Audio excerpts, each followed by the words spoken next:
اعوذ باللہ من الشیطان اللعین الرجیم، بسم اللہ الرحمن الرحیم۔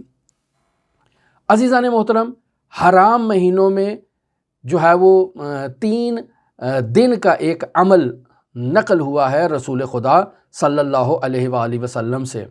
مرحوم مرزا جواد آغا ملکیہ تبریزی اپنی کتاب المراقبات میں اس عمل کو نقل کرتے ہیں جسے مرحوم شیخ مفید رحمۃ اللہ علیہ نے رسول خدا صلی اللہ علیہ وآلہ وسلم سے نقل کیا ہے۔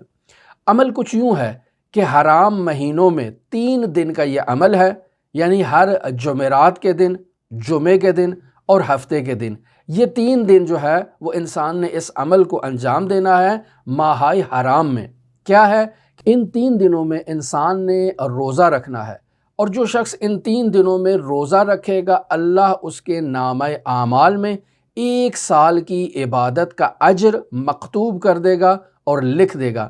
اور ایک دوسری روایت میں یوں بیان ہوا ہے رسول خدا صلی اللہ علیہ وآلہ وسلم سے کہ 1 سال کی صرف عبادت کا اجر نہیں ملے گا، بلکہ جو ان 3 دنوں میں یعنی جمعرات، جمعہ اور ہفتہ روزہ رکھے گا اللہ اسے 900 سال کی عبادت کا اجر عطا کرے گا۔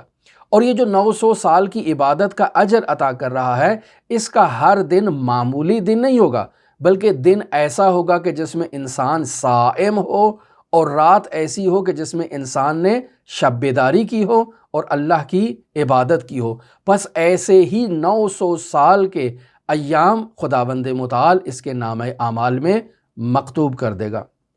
دعا گو ہیں خداوند متعال منجی عالم بشریت حضرت صاحب العصر، صاحب الامر، صاحب الزمان کے ظہور میں تعجیل فرمائے۔ دعا گو ہیں خداوند متعال ہمیں حضرت صاحب العصر والزمان کے اصحاب و اعوان و انصار کی فہرست میں شمار فرمائے، اور حضرت صاحب العصر والزمان کو ہم سے راضی و خوشنود فرمائے۔